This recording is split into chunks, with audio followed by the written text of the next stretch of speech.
What's going on, YouTube? This is SG1 Sports, and you're watching our college football channel. We continue with our 2021 schedule previews and projected records. Minnesota is up next, the team that had a very disappointing year last year. When you look at their schedule, they were only able to play 7 games, which actually wasn't horrible for the Big Ten because they weren't playing very many games anyways.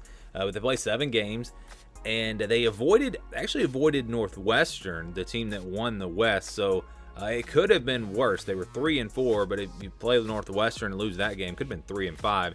And this is a team that was coming off of a really good year the year before. You look ahead to 2021, this team should improve, especially defensively. They were really young on defense last year. But we're going to look at the schedule here. Before we get into go game by game, let's look at who they play outside of the division, outside of the Big Ten West. They will play Miami of Ohio. They will play on the road at Colorado, and they'll play Bowling Green.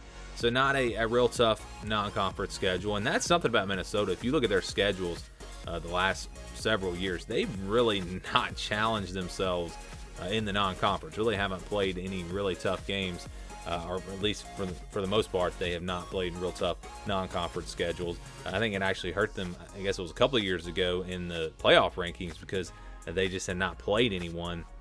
And then out of the East, they'll play Ohio State, Maryland, and on the road at Indiana. Possibly the 3 best teams in the East. I don't know for sure about Maryland. I don't think they're going to be a top 3 team, but we'll see what Penn State and Michigan look like. Ohio State, I think, is definitely the best team in that division. Indiana, probably the 2nd best team. So you've got a tough draw there, and then a Maryland team that is starting to turn the corner. It looks like this program might be heading in the right direction. We saw some signs of life last season, and they bring a lot back from that team. So they began the season actually on a Thursday night against Ohio State on September the 2nd. It's going to be a big game. I know Ohio State's going to be favored by a lot, but a conference game Thursday night to kick off the season at home for Minnesota. That's going to be a big one. We'll see where they stack up with a team that is expected to win the Big Ten once again. But Ohio State has some question marks. They're not going to be as good as they were last year, at least definitely not right out of the gates. Maybe by the end of the year they are that good, but I think early on this team won't be great, and Minnesota, we'll see if they can at least hang around in this game. That'll be very interesting there. Then they'll play Miami of Ohio on September 11th, and then it's Colorado on September 18th on the road. Colorado turned out to be pretty good last year, surprised a lot of people. Going back to the bowl game against Texas, maybe they got exposed a little bit. Maybe this is not a team that's going to be great this year. So I think this is a game that Minnesota can win, but it will be tough on the road going out to Colorado. They'll play Bowling Green on September 25th. Then get into the month of October with a game on the road against Purdue. That'll be a big game, maybe a swing game in the Big Ten for Minnesota. If they're able to take care of business and beat Miami and Bowling Green, and they do beat Colorado, this team could be 3-1, but you lose to Purdue, all of a sudden you're 3-2, and you got a lot of tough games ahead of you. That's a big game. I'm telling you, that Purdue game could be really big for Minnesota. And then that next week against Nebraska, that's going to be a big one as well. And there's actually a bye week. I say the next week is actually the next game, but there's a bye week between Purdue and Nebraska. So there's a lot riding on those 2 games. I know it's early in the year, but Purdue and Nebraska, those will be the 2 games I think that are really going to determine what type of season Minnesota has.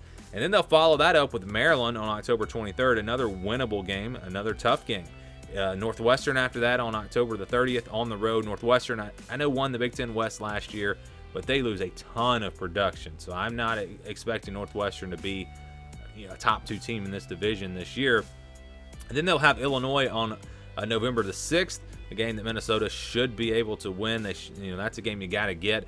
You have Iowa after that on the road on November 13th, Indiana on the road on November 20th, Wisconsin November 27th. That is a tough way to end the season. Maybe outside of Ohio State, probably your 3 toughest games are the final 3 games of the year. On the road at Iowa, on the road at Indiana, and Wisconsin. Those will be very tough tests for this Minnesota team. If you can just win one of those 3 games, I think you're doing pretty good. But it's going to be, those games before that. Purdue, Nebraska, Maryland, Northwestern, Illinois. Those 5 games are really going to determine if Minnesota is an 8-4, 9-3 type team, or a 6-6, 5-7 type team. How you play in those games will determine a lot. But again, the schedule overall is not that tough. Non-conference schedule is not that tough. Yes, they have a tough draw out of the East, but it's not going to be probably a top 10 toughest schedule in college football. But it's definitely not one of the easiest ones either, just because of who they do play out of the East. And again, you look at that stretch at the end, that's one of the tougher 3-game stretches probably in all of college football. Iowa, Indiana, Wisconsin, 3 probably top 25 teams to close it out, and 2 of those on the road. Probably, I would say, it's probably not the toughest stretch. I have to compare all the teams, but I don't know if we're going to find a team with 3 tougher games to end the season. I mean, that is brutal to end the season. So now we're going to give you a projected record. I want to be clear that this is not an official prediction. We're a long ways away from doing any official predictions, but this is the scale that we use. If the game is a 50-50 game, it'll stay in the white. A game that could go either way. Less than 10% in red, 10 to 25% in orange, 26 to 40% in yellow, 60 to 74% in purple, 75 to 90% in blue. Over 90%, that will be in green, and that's where we're going to start with the green. Actually, there are no greens because they don't play any FCS teams, and I think you have to respect Miami of Ohio and Bowling Green a little bit. It's probably close to 90%. But we're going to say that those 2 games do land in the blue here, 75 to 90%. And anything in the blue or green is considered a win, so it really doesn't matter. If you wanted to put those games in the green, okay. But I think probably it's closer to 85 to 90% for those 2 opponents. But those should be wins. Now we go to the purple, the games where I think Minnesota will be favored by a touchdown or so. Game that they are the clear favorite, but not a guaranteed win by any means. I think you've got Illinois in that category. Minnesota should be able to beat them. When you look at these 2 teams, you look at Illinois, new head coach. You don't really know what to expect for sure, but Minnesota won the game easily last year. This year they're playing at home, so I don't see them having too much trouble in this matchup. In fact, I think it's closer to 74% than it is 60%. And then we go to the games where they're going to be underdogs. I think Ohio State's a clear game. That one's clearly going to be tough for Minnesota. They're going to be double-digit underdogs, even though it is a Thursday night to kick off the season. It would be a big surprise if they were to win that game. And then we go to the yellow here, and it's those 3 games at the end of the year. Iowa, Indiana, Wisconsin. I think Minnesota will have a chance in these games. And again, we don't know really how good Minnesota is going to be. You bring Tanner Morgan back at quarterback, and again, like I said, they were young on defense last year. You expect this team to be better. But these are going to be good teams as well. So I think those are going to be games where Minnesota will be about a touchdown underdog, and it's going to be very tough for this team to win. But they'll have a chance in those 3 games. And then the rest of the schedule here, you've really got 5 50-50 games, and that's what I talked about earlier. That stretch in the middle of the season is going to determine what type of season they have. Colorado, that's a game I probably would favor Colorado by a little bit because they're at home, and they had a good year last year.